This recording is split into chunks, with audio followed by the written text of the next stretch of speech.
What's going on, guys? This is Barney, and welcome to Vantage Point, also known as Choke Point. Oh god, I hate this map. Uh, I'm using the LMG, HMS22 LMG on this first base because, on small and tight maps like this one, you can run into a lot more enemies at the same time than you would normally do on bigger maps. So not having to reload every 5 seconds can save your ass a lot of times, and it is actually quite funny that I knew that Colin was gonna make a run for A because I saw one of his recent commentaries where he suggested using this technique. So well, it's actually quite useful. And yeah, we were playing against the D2 guys in this game. The previous game we were playing together with them.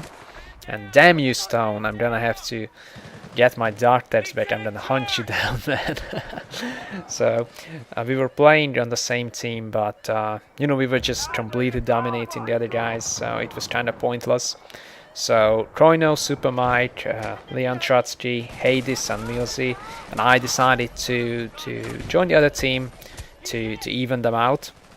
And it actually became a quite good competitive game, and I prefer a competitive game, even one where I end up losing, to an easy win anytime.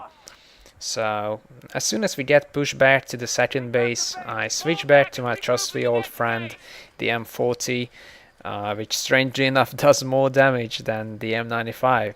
I mean, I didn't know that the US Army had weapons back in Vietnam, that were actually more powerful than today's most advanced weapons. Uh, Anyways, it's actually worth pointing out that the M40 does 70 damage on max range. Now, if you put magnum ammo on it, it's gonna go up to 87.5.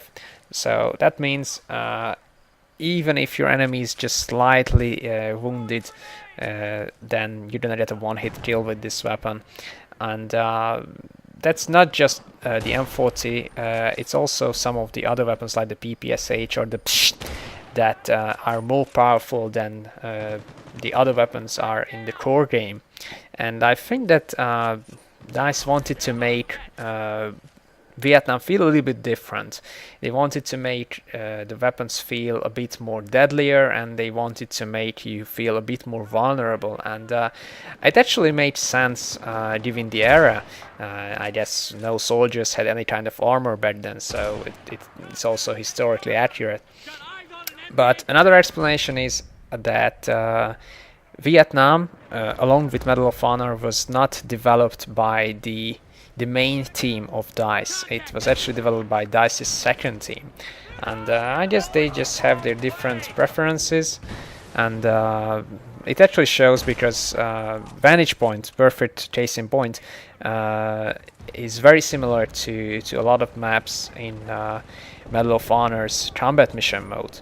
It's very narrow, it has a lot of choke points, and I actually think that they are kind of a disgrace to Battlefield maps, and I hope this is not going to be a trend that DICE is going to follow in the future Battlefield games, because I just love the big open maps like Harvest Day and Oasis. They provide a lot more different options when you're attacking, and although you have the same amount of players on a map like that, strangely enough, in Battlefield 1, where all of the maps were big like Harvest Day, or at least much bigger than some of the maps in Bad Company 2, my win-loss ratio on the defending side was a lot better than in Bad Company 2. And I guess that has something to do with the players and not the maps, because, logically, if you have the same amount of defenders on a smaller map, then it means that it's going to be easier to defend them.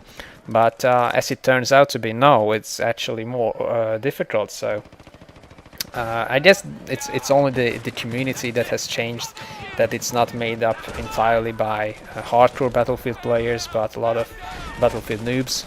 And nice spawn, guys. One thing that I really want you to take notice is how important it is to completely push up all the time as an attacker. I think the Russian Badger said once that the most important thing as an attacker you have to do is to maintain a presence in the defender space. If you fail to do that, then you're most likely not going to be able to get anywhere near the M-Trams, let alone destroy them, because that gives the defenders a very good chance of setting up a strong defensive line, and it's going to be very, very hard to go past that. So one thing that the D-Crew guys have screwed up in this game is that after they destroyed B on the second base, they somehow became a little bit less aggressive. They laid back a lot and tried to kill us from a distance. And because we had the hate advantage, that just didn't work out very well for them. So you always have to keep pushing up because it's gonna help your team a lot. And I'm not saying that you should always run blindly ahead and waste tickets. No, that couldn't be farther from the truth. No, you have to be always cautious and watch your tickets. But using smoke grenades, you can very easily get close to the M-Crumbs, and that's detrimental to your success. If you cannot get close to the M-Crumbs, you're not going to be able to destroy them. Especially since the last patch that fortunately fixed raid bashing. So always be on the lookout for snipers and that sort of stuff, but keep moving, and it's very important to oh, that was a sexy shot. It's very important to constantly push forward, and you can just simply make sure that defenders move a little bit backwards. That is also a good technique. So if you keep them under constant fire and partially damage them, then they're most likely gonna move back a bit. So one thing that I would never suggest you to do is to lay back with a 12-time strobe, sniper rifle, and start picking off people from a distance. Just that's not gonna help your team, and you don't want that. And even as a defender, you can see me constantly moving. I could just simply sit on top of a little hill and try to snipe people from there, but I wouldn't be able to help my team.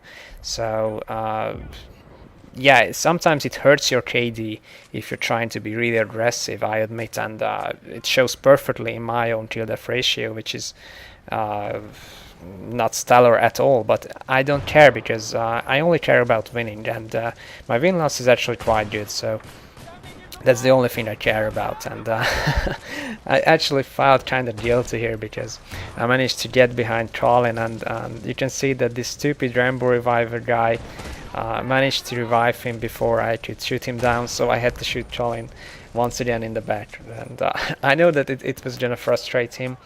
And as it turned out, it actually did frustrate him a lot, because not long after this, all the D2 guys have left the game, and that's something that I want to discuss with you guys. And I'm actually curious what you think about frustration in games, because personally, I never get frustrated when I play with my friends, even if I play against them, because I know that they are all good players, they are all legit players. So even if they kill me, it's not because they had luck, or you know, they can kill me easily because they are also good players. And the only thing I can say then is congratulate them, because they've killed me. So the last thing that I would do when I play against my friends is to get frustrated on the game. And that's something that I don't understand, why Colin got frustrated during this game. I think it was a great game, and I really enjoyed it because it was actually quite competitive, and I love competitive games. And what I usually do if I get frustrated playing any kind of game, usually the games where I get frustrated are multiplayer games. But usually what I do is just go take a break, go play something else. Most of the time it's gonna be either a point-and-click adventure game, or I don't know, I play Angry Birds on my phone, anything else. But yeah, it's not good to get frustrated on something as stupid as a video game. I mean, it's just a game after all. So yeah, you can get good at it. You can be a good player. You can be a bad player. Sure, if you don't perform as well as you would usually do, you can get frustrated. Every one of us has good days and bad days, and I think that it's just not necessary to frustrate yourself on a stupid game. You should never forget that it's just a game, and if it doesn't go as well as it should, then maybe it's not your day. Go play something else. That's all I can say about it. Now, looks like the D2 guys have left the game, and as you can see, the attackers still had 8 tickets left. So it took a while to kill 8 enemies because they didn't want to come out of their spawn. So I'm not gonna show you the last 2 minutes because it was kind of boring. Anyways, I hope you enjoyed this video. If yes, please give it a thumbs up and leave a comment below. I'm really interested in seeing how often do you get frustrated in games, and I'm gonna post some Bad Company 1 games as well in the following days, so keep an eye out for that, and I'll talk to you soon. See you guys. Cheers. Only a few years ago, a similar battle was fought in the same general...